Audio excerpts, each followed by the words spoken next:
Jill. Talented. David. Teacher. And then Ben. Caring. My life has gone by so fast it would be a brief summary. I grew up right after the war, World War II, with my brothers and my cousins. When we were kids, that's who I played with all my life. I always wanted to be the guy that was driving the trucks or working the big equipment or flying the airplanes. I always admired those people and that's where I wanted to go.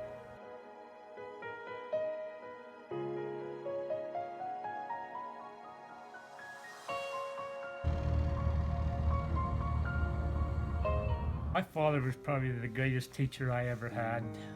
He was the best pilot I ever been flying with. I mean, he could do anything with an airplane. My dad was picked out during the war, and they found out he could fly. They took him out and told him they were going to use him as an instructor because they needed flight instructors to teach pilots. They didn't have any.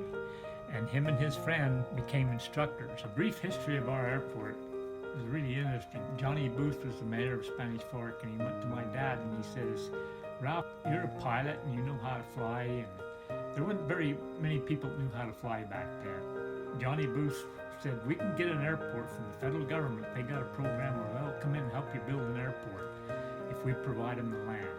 The government had a work project back then to get some of the people from the war working. So they came in and built a dirt strip. They put up a little wooden hangar down there, and Dad had an airplane, and that started our airport.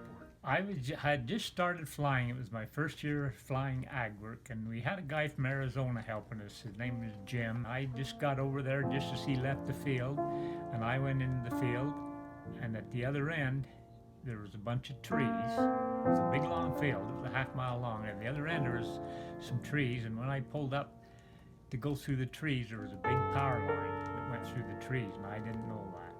And I picked up that power line with the wing, and it was a 7,200 volt power line. And the minute I touched the ground with the airplane, it just burst into flames. Dazed, I kind of gathered everything, and I knew I was on fire, so I hurried up and got out of the airplane. Years ago, he told me that when he was on fire, it would have been so much easier to close my eyes and just go because the pain was so intense. But he said when he closed his eyes that he saw me and the kids, and he knew he had to get out of there. And he rolled out of that plane, and how he got out, I will never know because it was just burnt to a crisp. I think I was all one big scab over my whole face, and my hair was burned off. But I was real lucky. It was really hard on the kids. It was hard on Tom. It was hard on all of us. But we're so grateful that he had the will to live. And he's a survivor.